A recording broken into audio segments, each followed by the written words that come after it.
Et il me revient donc l'honneur et surtout le très grand plaisir de remettre cette médaille d'argent de la jeunesse et des sports à Loreto Guagliardi, ici présent.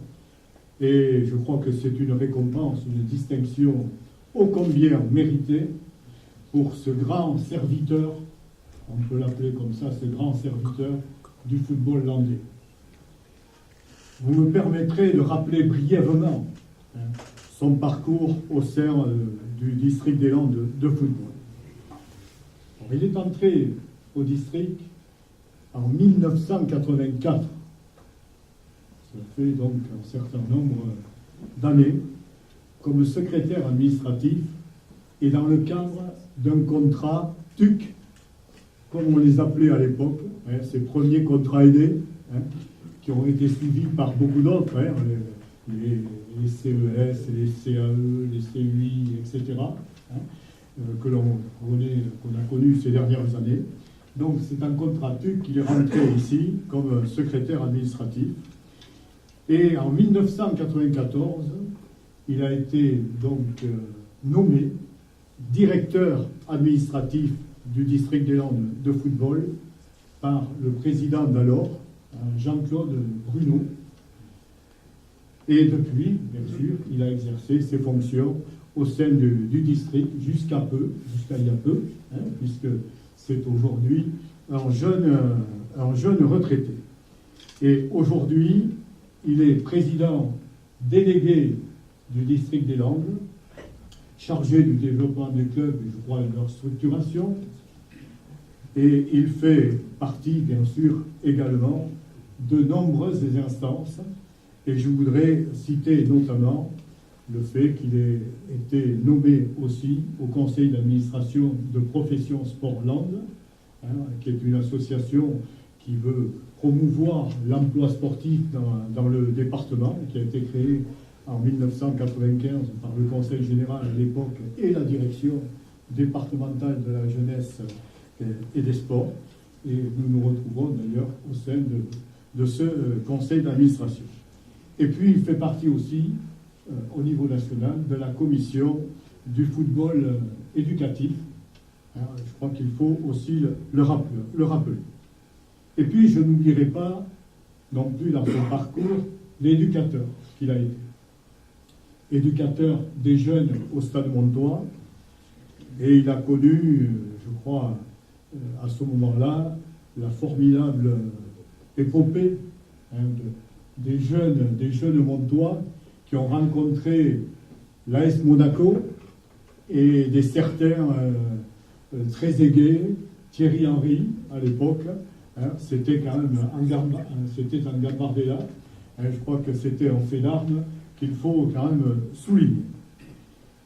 Éducateur aussi au niveau des seniors du Stade Montois, et puis également à Saint-Paul-les-Dax, sous la houlette de mon ami François Persillon, qui était rugbyman, je le signale, avant d'être président du football à Saint-Paul, c'était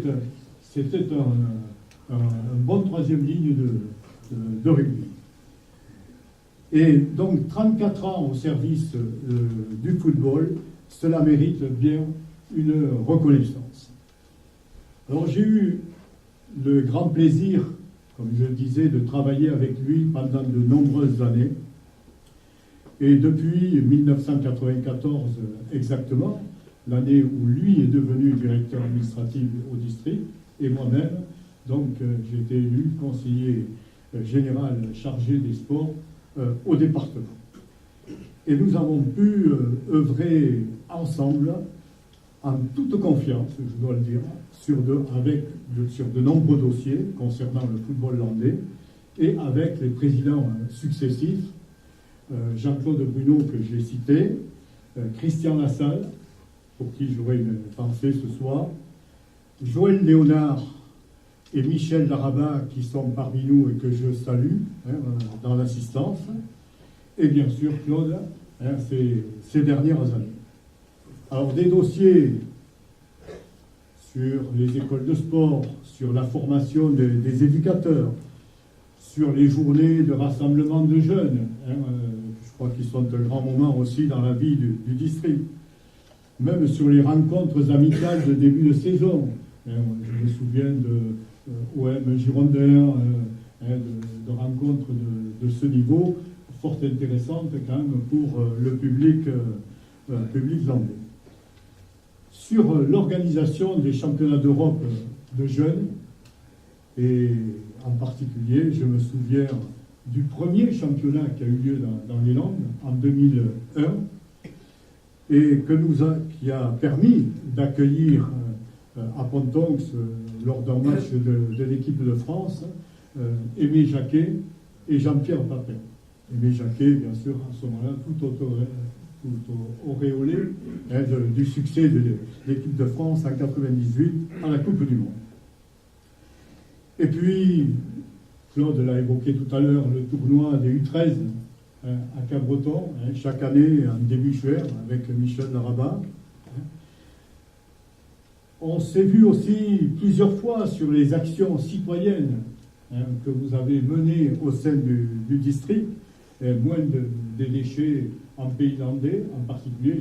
Là aussi, la charte sur ces actions a été signée plus exactement ici au siège du district en présence d'Henri Emmanueli à l'époque.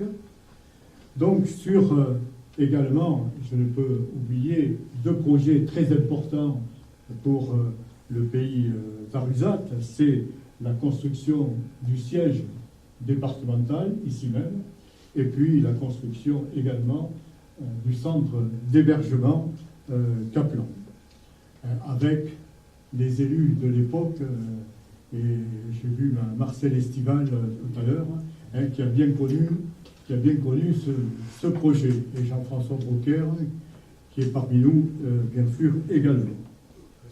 Et donc, j'oublie beaucoup, sans doute, de dossiers.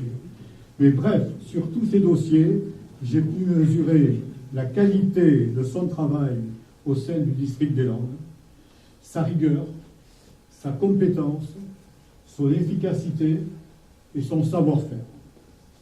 Des qualités qui, je crois, sont unanimement reconnues dans le milieu du football landais. Et j'ajouterai, et même depuis peu, également dans la gestion des collectivités locales, puisqu'il a été, pour l'anecdote, élu en 2014, donc dans la belle commune de Saint-Yaguel, dont je salue Vincent Lesperon, mon ami Vincent Lesperon, le maire, qui est ici présent. Alors, très proche des clubs, très présent sur le terrain, assistant à de nombreux matchs, on le voit partout, il ne ménage pas sa peine pour faire progresser l'organisation du district des Landes et pour aider les clubs dans leur fonctionnement. Et il s'est toujours totalement investi dans les missions qui lui étaient confiées, et il continuera bien sûr à s'investir dans ces missions aux côtés de Claude Auger, le président, et bien sûr aux côtés de Florent Ferradou, le nouveau directeur, tout aussi dévoué d'ailleurs, et qui lui a succédé. Alors aussi, vous comprendrez que je suis particulièrement heureux de saluer son remarquable parcours au sein du football landais, de saluer un homme chaleureux, de saluer un ami en lui remettant cette médaille.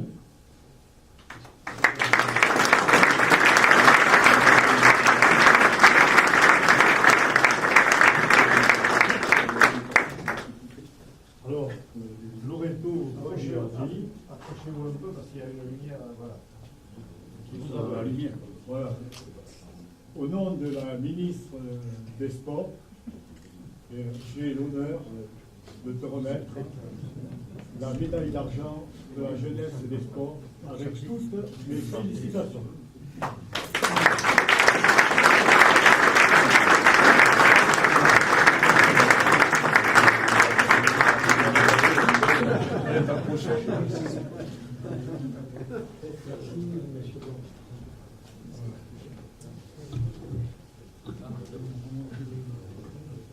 Je ne vais pas mettre les lunettes, je vais essayer de me rappeler de ce que j'ai écrit. Alors, ça va. Je voudrais vous parler de la Pâques. Ah, ça t'étonne, bien sûr. Non, je ne vais pas vous parler d'agriculture, je ne suis pas le mieux passé. Je vais vous parler quelques instants de notre projet associatif commun que nous portons avec les clubs depuis maintenant 14 mois et depuis bien plus longtemps encore. Pour le porter, il nous faut de la passion. De la passion, j'en vois tout le temps dans les clubs. Je vais effectivement bien souvent, mais c'est un vrai plaisir. Alors bien sûr, quand on est élu, il faut aussi accepter que quand on va au contact de nos concitoyens, de nos licenciés, il faut aussi accepter de se faire parfois un peu houspiller. Ça fait partie du jeu. Mais tant qu'on remonte dans la voiture le dimanche soir et qu'on se dit vivement dimanche prochain pour aller voir notre club, c'est que la passion est toujours là. Et c'est cette passion, Bernard, qui t'a porté dans ton ministère. Et je te remercie de m'avoir honoré de ton parrainage.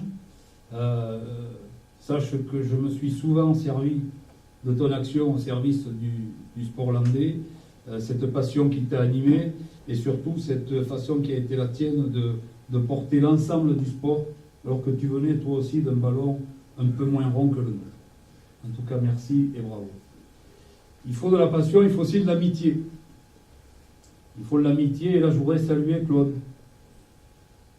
J'ai eu l'occasion de vous le dire à notre assemblée générale, que j'avais animée modestement à sa place. Je voudrais vous dire l'homme que j'apprécie, qui est un ami de longue date, qui est un homme courageux devant l'adversité, et qui, malgré quelques soucis, a toujours à l'esprit le bien-être des footballeurs. C'est un peu, si on veut employer un terme footballistique, c'est un peu ma sentinelle. Il me dit souvent, ouh, on ne va pas aller si vite, on va regarder un peu ce que prévoient les règlements et dans le respect des hommes. Alors comme il m'écrit 3 fois par jour, alors un coup il m'appelle Lulu, suivant le logiciel de reconnaissance, un coup c'est Lolo, et un coup c'est Lily. Mais Lily, ça me va bien. Parce que ça me fait penser à la chanson de Pierre Perret, qui, vous voyez, cette jeune fille arrivée de Somalie et qui allait lutter contre le racisme.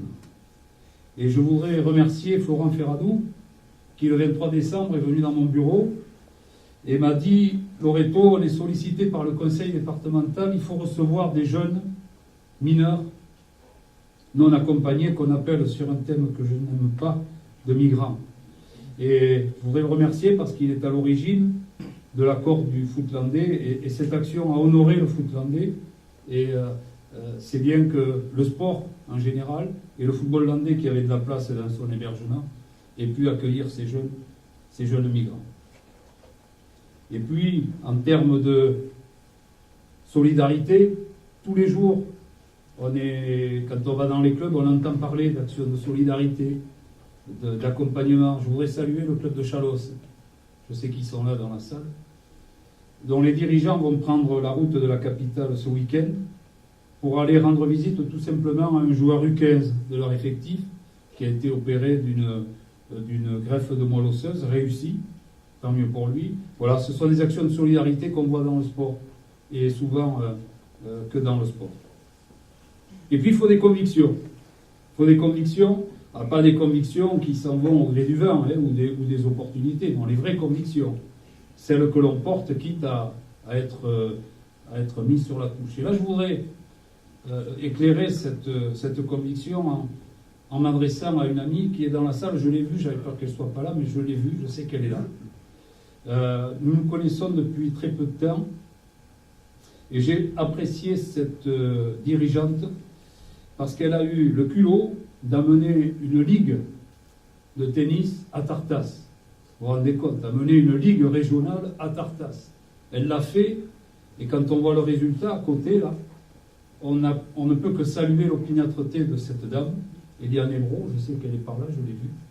Je voudrais vous dire, Eliane, même si on se tutoie habituellement, je voudrais vous dire tout le respect que j'ai pour vous. Le vote des clubs dans votre assemblée générale a emporté votre engagement, mais il n'a surtout pas emporté vos convictions, et sachez que je me sers là aussi de votre engagement et de vos convictions pour affirmer les miennes. Voilà, chers amis, rapidement, ce qu'est la vie d'un dirigeant associatif comme vous, des dirigeants bénévoles comme vous. Je suis effectivement maintenant dans la case retraité, mais je n'ai que la médaille d'argent, je vise la médaille d'or. Donc, si vous le permettez, je vais encore continuer à travailler un peu. Il faut attendre 7 ans. Oh, 7 ans, c'est temps. Il y a les élections. Vincent, tu me gardes. Je vous souhaite une bonne année, je vous remercie. Je remercie encore mes amis de la DDCSPP. Et je ne voudrais pas terminer quand même sans remercier M. Del Perugia, qui a porté mon dossier auprès de la DDCSPP avec une inspectrice qui n'est plus là, mais qui était très pointilleuse sur les récipiendaires. Voilà, merci beaucoup.